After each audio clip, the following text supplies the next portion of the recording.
Magandang araw, magandang hapon, magandang gabi sa ating mga kababayan, saang mang panig ng mundo, saang mang bahagi ng Pilipinas.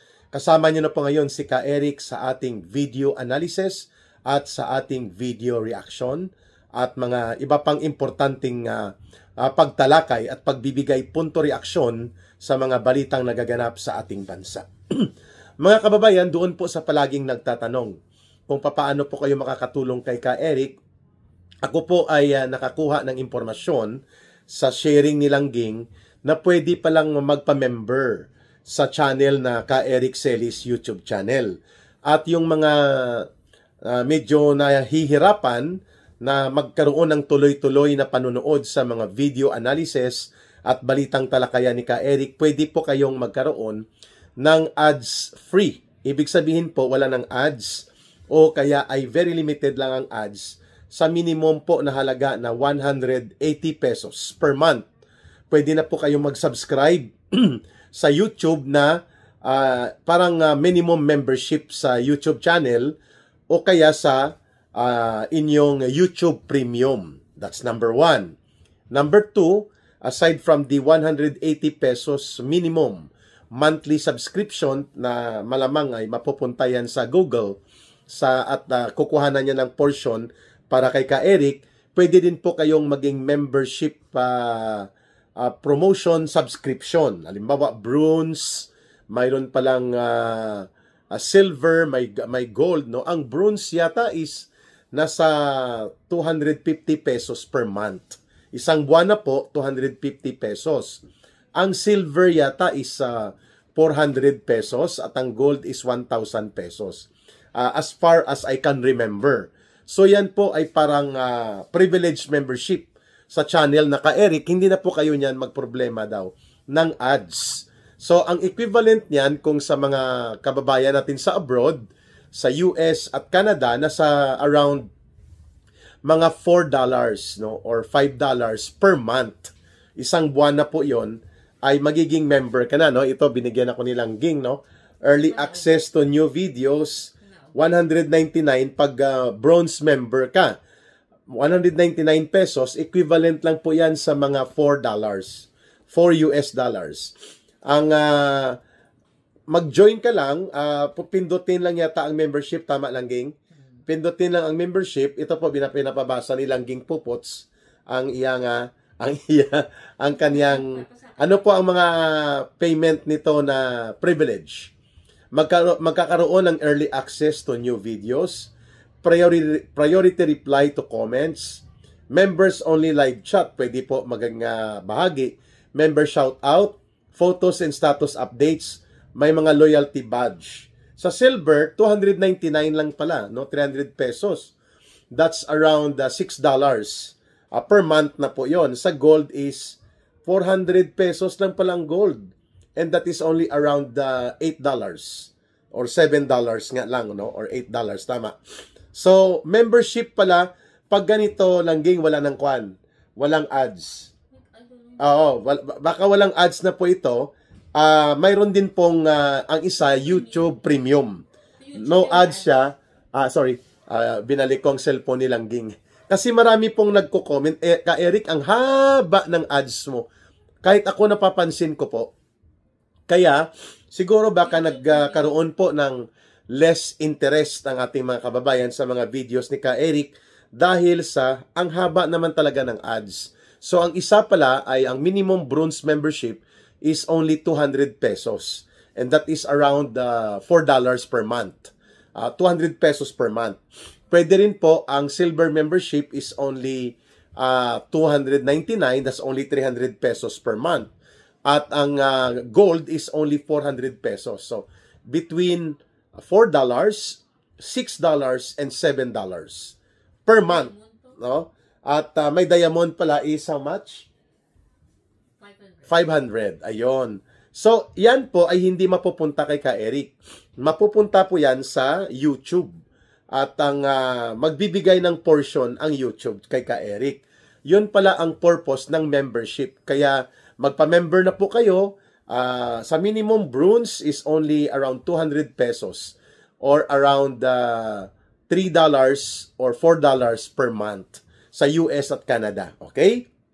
So sa mga kababayan ko po, hindi po si Ka Eric ang naglalagay ng ads. Yan po ay inilalagay ng YouTube mismo o ng Google company. At sila po ang kumukuha ng revenue dyan, bibigyan lang nila si Ka Eric ng income. Now, I understand how it works, no? Ang isa na tuloy-tuloy ay ang magkaroon ng YouTube Premium. How much lang ging ang YouTube Premium minimum? For one person, 158 pesos 1 month for one person. So pag mayroon ka pong YouTube Premium account at magpa-member ka o kaya mag-subscribe kay Ka Eric, wala na pong ads. Okay, halimbawa si Ka Eric, mag-member ako sa YouTube Premium, babayad ako sa GCash ko ng 158 or 160 pesos per month. Isang buwan na po yon. At lahat-lahat wala ka ng ads sa YouTube, even if you are watching sa mga videos ni Ka Eric. Ayun. So, on the average, ang hindi magpa-member sa YouTube channel, pwede po magpa-member doon sa YouTube Premium. At ang minimum pa rin, 160 pesos per month. Ang sa YouTube channel ni Ka Eric is only 200 pesos per month. Again, mga kababayan, mga suki ni Ka Eric, hindi po ito kay Ka Eric. Yan po ay mga rates ng Google o ng YouTube mismo at sila ang nagbibigay ng portion para kay Ka Eric. Ayun po ang solusyon doon sa nababagot dahil mahaba at marami ang mga ads na pumapasok po sa channel ni Ka Eric. Uulitin ko lang din po ito mamaya pag nakapag-upload ako at makapagbigay ako ng notice sa ating mga kababayan kung paano po ma-promote ang ating channel at paano nyo po ma-enjoy ang mga magagandang talakayan at mga balitaktakan sa mga punto de vista na ibinabahagi ni Ka Eric. Ayun. Start po tayo ang ating naman palang ang ating GCash line na tinatanong nyo palagi sa akin, ang nagmamanage po niyan si Langging. Ang kanyang numero ay 0916-308-7710. 0916-308-7710. Yan po ay GCash line at the same time line of support through kay Rohilda Celis o kay Langging. Maraming salamat sa inyong pag-unawa, pagmamahal at pagtangkilik at pagsuporta sa ating Ka Eric Celis community through our Ka Eric Celis YouTube channel. At kung magkasabay ang ating simulcast ng live stream, mayroon din po tayong sa Facebook, bagamat hindi yan monetized, marami din po ang nanonood. Diyan po sa tinatawag nating Ka Eric Jeff Celis Facebook account. Ayun. Start na po, Ka Eric. Okay. Kamakailan po ay pinuna ng maraming mga retired generals at ng marami ding mga netizens at ordinaryong mamamayang Pilipino itong hindi maganda at sablay na naging public statement ni AFP Chief of Staff General Romeo Brawner Jr. Hinggil ito sa kanyang sinasabi na kapag nagkaroon ng digmaan sa pagitan ng bansang China at ng Pilipinas, dapat nakahanda at handa daw ang mga sundalong Pilipino na mag-hold out o mag-hold the line between 15 days to 20 days bago ang responde ng mga allied countries. For that matter, ang bansang Estados Unidos, Australia, at iba pa na kinokonsidera ng Philippine government as mga kaalyadong bansa. Wala po tayong problema doon sa punto de vista na sakaling magkaroon po ng actual na shooting war o yung aktual na armed conflict sa pagitan ng anumang bansa laban sa Pilipinas ay dapat nakahanda tayo. Pero ang tanong, bakit tayo pupunta doon? Yun po ang basic question. Bakit tayo gagawa ng mga pahayag na parang nag-uudyok ng digmaan? Kung pwede naman na ito ay gawan ng pamamaraan sa dialogo at diplomatikong pamamaraan na nag-uusap ang ating government leaders. As if si General Romeo Brawner ay otorisado na gumawa ng mga pahayag na may kaugnayan at may mga implikasyon sa tinatawag na foreign policy at foreign relations. Ang sagot ni Ka Eric dyan, wala. General Bronner cannot speak about foreign policy. General Bronner or anybody from the security sector, even the defense secretary, is not allowed na gumawa ng mga pahayag o posisyon na may implikasyon at mayroong kaugnayan sa posibleng mga negatibong impact sa ugnayang panglabas ng Pilipinas sa kanyang mga karatig bansa o sinumang bansa. Because the chief architect of foreign policy and foreign relations, as far as the Philippine government and our Republic of the Philippines is concerned, ay nakasalalay po yan at nakaatang sa balikat ng presidente. Pangalawa, as if kaya nating makipagdigma sa China. As if tayo ay handa at tayo ay may kapasidad na gumawa ng mga hakbang pangmilitar at mga hakbang hinggil sa armadong tunggalian sa bansang China.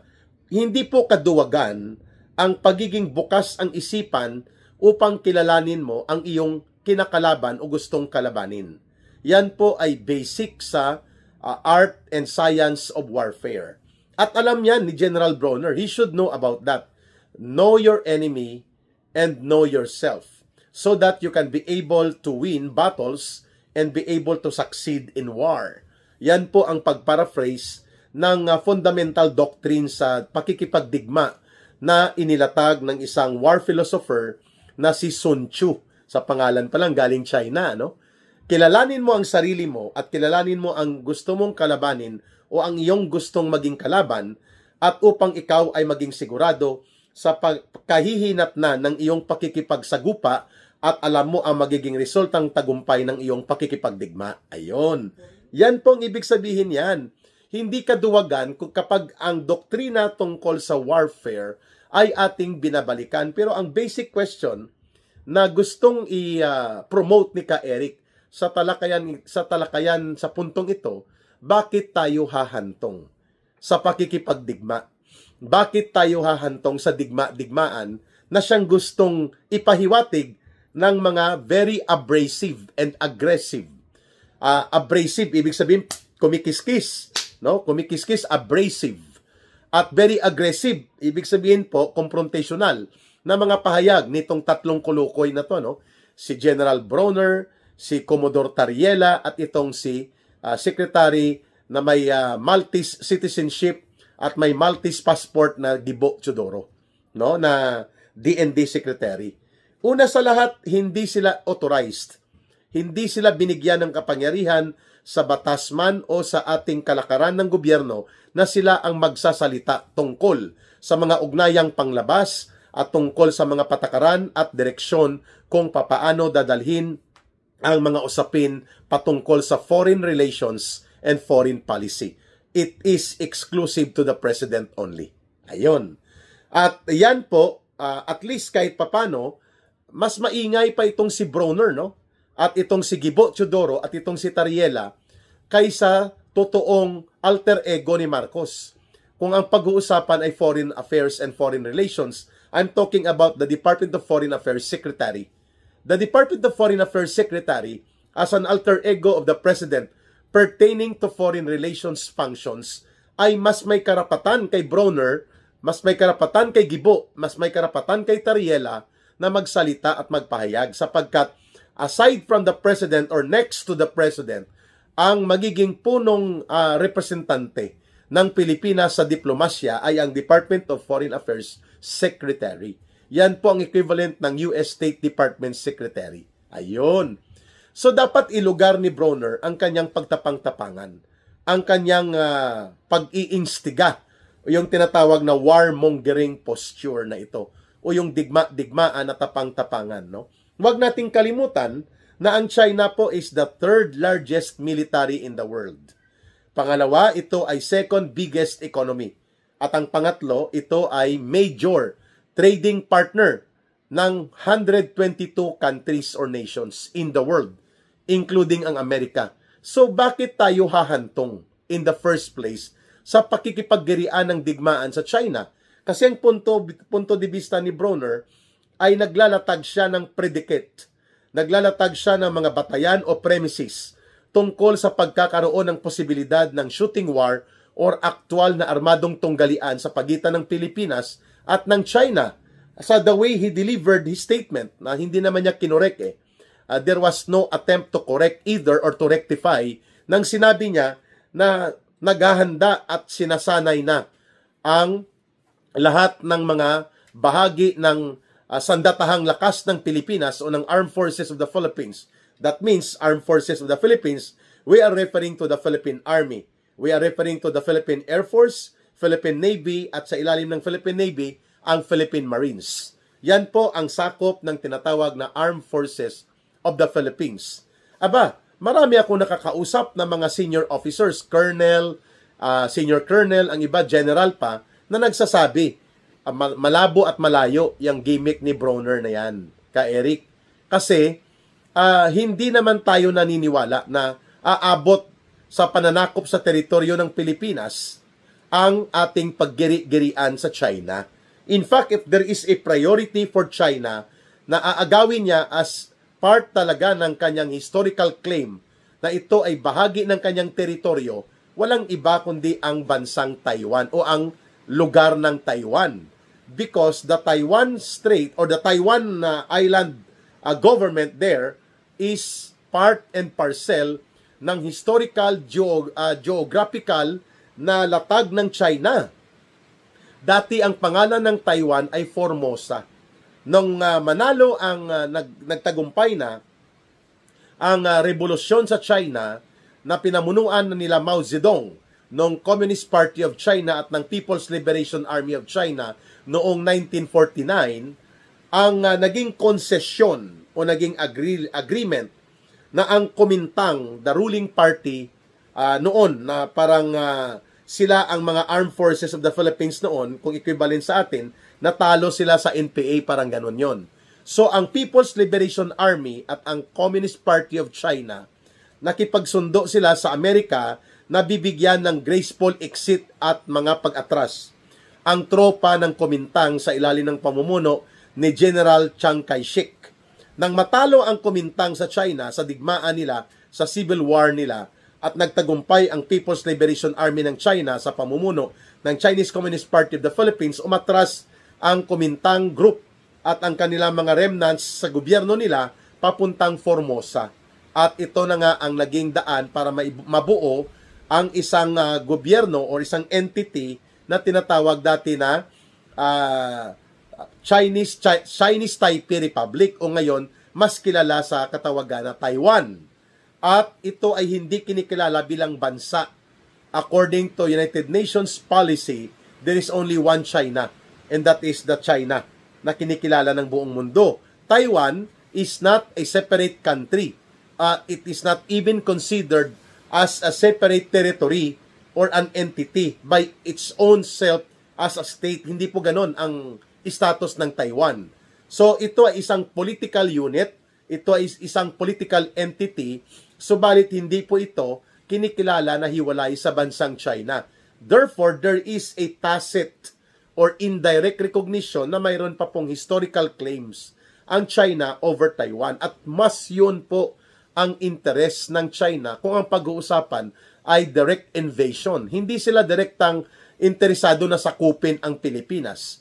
At walang ganong kasaysayan ang China. Mas interesado silang bawiin at sakupin ang China to reunify with one China na programa ng Communist Party of China. Saan ang gagaling ang hugot ng tapang-tapangan? Digma-digmaan at itong pakikipaggerian leading towards a warmongering posture na ginagawa ng Armed Forces of the Philippines under the leadership of Chief of Staff General Bronner. Nanggagaling po yan sa pang-uudyok ng Estados Unidos. Nanggagaling po yan sa pang-uudyok ng mga warmongerers at ng tinatawag na deep state operators. Ito yung mga nagninegosyo ng mga kagamitan at mga teknolohiyang pangdigma. Nagpo-produce at nagmamanufacture ng mga armas, ng mga bomba, ng mga eroplanong pangdigma, ng mga barkong pangdigma, at pati na po ng mga kagamitan at armas sa pakikipagdigma.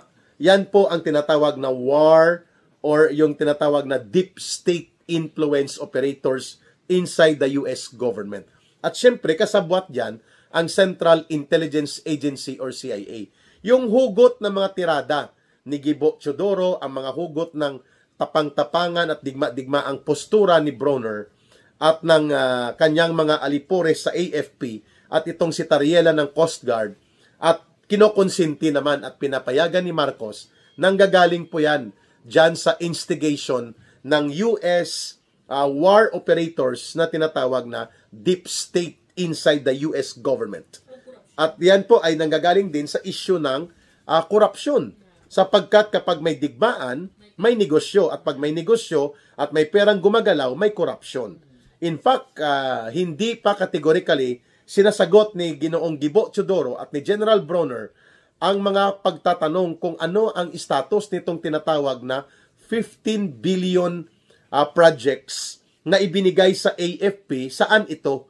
Ano ang mga ito? Ito ba ay ghost o hindi? Ito ba ay napatupad? Ano ang status nito? Sapagkat napakalaking pundo po yung 15 billion pesos para hindi maipaliwanag nila General Bronner at nila Ginoong Gibo Teodoro at nang maintindihan mismo hindi lamang ng Armed Forces of the Philippines na mga opisyal at mga sundalo at pati na rin po ng mga bumubuo ng organisasyon ng AFP kung hindi higit sa lahat ng taong bayan, ng mamamayan. Ayan. So, pangatlong punto ni Ka Eric dito. Bakit pinapayagan ni Marcos ang pakikipaggirian, tapang-tapangan na diskarte na ito na ginagawa ni General Bronner sa pangungunsinti ni Gibo Teodoro at pati ang pakialamero at aroganting mga postura nitong komodor ng Coast Guard na si Tariela? They are not authorized and they should not be talking about foreign relations and foreign policy, much more if this involve already yung mga girian ng postura sa pakikipag-ugnayan sa isang malakas na bansa na hindi naman dapat natin tinatrato na kaaway kung hindi dapat binubuksan natin ang ating linya ng komunikasyon at pinapasigla ang dialogo at lalo nating ini-improve ang ating diplomatikong pakikipag-ugnayan. The way ang mga bansa na may similar conflicting maritime claims in the so-called South China Sea issue, ang Vietnam, ang Thailand, ang Malaysia, ang Indonesia, ang Brunei, these countries have conflicting claims over some areas of the South China Sea. Subalit na nanatiling masigla at hindi digmaan at hindi tapang-tapangan at hindi kiskisan ang kanilang ugnayan at pagtrato sa relasyon nila sa bansang China. And that is the reason why Marcos Jr. became isolated at naitsapwera at naging baluktot ang dating niya doon sa katatapos lang na ASEAN Summit or Southeast Asian countries leaders na nagtipon-tipon sa Malaysia sapagkat nagtalumpati siya na pinitik-pitik niya ang China at binastos-bastos niya ang China at sinasabi niyang binubuli tayo. Ang punto de vista, ang naratibo that we are victims of bullying ay narrative ng Estados Unidos. Yan po ay inuudyukan ang public opinion at inuudyukan ang buong mundo para palabasin ang China ay isang masamang bansa at ang Pilipinas ay binubuli at binibiktima. That is exactly the propaganda line. And that is exactly what we call IO. In the world of modern psychological warfare, ang tawag dyan IO. Information Operations. Mind conditioning, ika nga. Ang nangyayari na yan ay kinokondisyon nila Bronner, nila Gibo Teodoro, nila Tariela, at ng Central Intelligence Agency at mga propaganda operators na pinupunduhan ng CIA at ng deep state operators ng US government para lumabas na ang Pilipinas ay binibiktima at kailangan nating manindigan at igiit ang ating soberanya. No! This is an issue wherein ang proxy conflict ng Amerika ay kanyang ipinapasa at ang kanyang ginagamit dito, among other countries, Pilipinas, sapagkat pumapayag si Marcos. At ang kanyang mga tauhan at aliporis, kagaya ni Bronner, ni Gibo Teodoro, na tayo ay magpostura as if tayo ay mga utusan at mga aliping sa gigilid ng Amerika na kung anong gusto nilang gawin sa IO or information operations, sa psychological warfare at sa kanilang proxy war against China upang i-contain ang paglago at paglawak ng impluwensya ng China both militarily security-wise, economic and trade, tourism and investment, ay makukontain ng Amerika. Ayaw niyang may kakompetensya siya sa rehiyon ng Indo-Pacific at ng Asia-Pacific and Asian region. Yan po ang pinaka-agenda. And we are becoming more isolated because of all other countries in the region of Asia and Pacific, and even sa mga bansa, sa ating pinakakaratig na mga bansa sa loob ng rehiyon ng Southeast Asia, we are the only country na pumapayag na lumaglinya tayo at gamitin tayo sa mga proxy war propaganda and information operations ng Amerika. And doon po nanggagaling ang hugot ni Bronner sa kanyang digma-digmaan, tapang-tapangan at mga postura na nakahanda at naghahanda tayo ang ating sandatahang lakas para mag-hold the line sakaling tayo ay sakupin ng ibang bansa. Of course, with no other question kung kanino naka-attribute ang pitik na yon ng mga tapang-tapangan at mga abrasive and aggressive na mga postura ni Bronner. Nakapatungkol po yon sa bansang China. Ayon. Why would we go to the point na tayo ay magpostura ng tapang-tapangan at mag-imbita ng digmaan sa isang sitwasyon na walang kapanapanalo? Sa isang sitwasyon na hindi dapat mangyari at sa isang sitwasyon na pwedeng pagkakitaan lamang ng ilang mga general at ng ilang mga tarantadong opisyal ni Marcos. At ang pinakaklaro dyan, mga kababayan, ay malinaw na si Marcos kapag nagkaroon po ng situation of war between China and the Philippines, pwedeng hindi magkaroon ng elections. Lagpas pa sa 2028 ay pwedeng mananatili at makonsolida ni Marcos ang poder. And that is exactly what happened to Ukraine. And that is exactly what we are trying to prevent na mangyayari sa atin ang nangyari sa Ukraine. Sa kanyang tapang-tapangan at digma-digmaan ng kanyang bulok na mga leader like si Zelensky, na kahit nag-uusap sana sila nila Vladimir Putin, ay kanyang itinulak ang isang negosyo na digmaan o ano ngayon ang nangyari. After almost 3 years, ang bansang Ukraine, 60% ng kanyang mga lungsod at lugar devastated by war. Wasak. 1 million mahigit ng kanyang mga sundalo at mamamayan patay. At mahigit 3 million ng kanyang mamamayan tumakas o nagtatago, refugee sa sariling bansa at sa Europa. At ano pa? At ang kanyang ekonomiya lugmok na lugmok at nakasalalay ito sa war support galing sa mga NATO fund na hindi naman dumating, 25% lang of what has been pledged to them ang dumating, at galing sa Amerika na gusto na ring putulin ng administrasyon ni Donald Trump itong negosyong gastos sa digma-digmaan ng Ukraine laban sa Russia. Yan din po ang mangyayari sa atin. Mas malubha pa, lalo na ngayon na nakikita natin kung gaano kalakas ang kapasidad ng China pagdating sa military and security capability at kontra sa atin, no? At ganun din po, no? Nakita natin hindi po makikipagdigma ang Amerika para lamang sa Pilipinas na kunwari binubuli-buli ng China. That is a narrative of information operation. But the US is not willing to go into a shooting war against China. Yan po malinaw dyan. Bakit tayo nagpapauto? At dahil lamang sa interes ni Marcos, hindi lamang sa pundo at hindi lamang sa poder, kundi interes niya rin na siya ay mananatili bilang presidente. Walang magaganap na eleksyon kapag nagkaroon siya ng war situation against China, at pwedeng siya ay mag-exercise ng mga dictatorial powers and emergency powers which are provided even to the point of declaring a state of martial law upang ihanda daw ang buong bansa sa pakikipagdigma na magaganap. Those are bases para magkaroon ng pagmonopolyo ng kapangyarihan at mananatili ang poder kay Marcos at kina Romualdez, at mawawalang saysay ang anumang mga investigasyon at reklamong pinaninindigan ng malawak na hanay ng mamamayang Pilipino hinggil po sa pandarambong at pangungurakot ng pundo ng bayan, lalo na ngayon ang sumasambulat na kahindik-hindik at kalunos-lunos na krimen ng mahigit 1 trilyon pesos na pagnanakaw at pangungulimbat sa kabanang bayan na naganap under the term of administration ni Marcos at nila Romualdez. Lahat na yan mabubura kapag nagkaroon po ng digma-digmaan si Marcos at ang mga aliporis niya kagaya ni Bronner at nila Gibo Teodoro laban sa China. Pero sino po ang magiging kawawa? Ang mga ordinaryong sundalo. Ang kanilang pamilya, ang kanilang mga anak ay siguradong mauulila. At ano mangyayari kay Bronner? Ano mangyayari kay Tariela at kay Gibo Teodoro at kila Marcos, kina Romualdez? Sila po ay tatakas sa Pilipinas.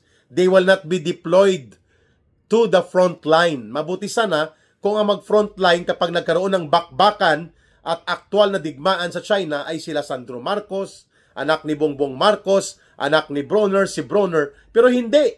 Ang isasalang nila ang mga ordinaryong mamamayan, ang mga ordinaryong sundalo ang haharap sa bangis ng military might and capacity ng China. So why would you provoke a situation wherein we are at the losing end of everything? Bakit tayo dapat pumunta at humantong sa ganyang sitwasyon? Yan po ang tanong ng taong bayan sa atin kay Bronner. At sana po makita ito ng mamamayan. Kaya ako, I will be an anti-war advocate. Not because ako ay takot o duwag. Not because ako ay kumakampi sa China. No! Ang aking posisyon, hindi kailangan at hindi dapat tayo pumunta sa isang digmaang kabaliwan. At hindi tayo dapat matulad sa Ukraine at tayo po ay walang dahilan para pumasok sa antas ng relasyon na umaabot sa digma-digmaan at mga kiskisan sapagkat ang diplomatiko at mga pakikipag-usap at matinong pakikipag-ugnayan ay nagagawa naman po ng mga bansang may kaparehong kalagayan sa atin kung ang pag-uusapan ay ang conflicting maritime claims. And I'm talking about our immediate neighboring countries. What they are doing right now ay nagpapatuloy na malakas at masigla at maunlad ang kanilang diplomatiko at ang kanilang turismo, ang kanilang negosyo, investment at pangseguridad na ugnayan sa China. And I'm talking about Vietnam, Malaysia, Indonesia, Singapore, Thailand, Brunei, and even ang mga iba pang karatig bansa like Laos and Cambodia. O bakit tayo lang?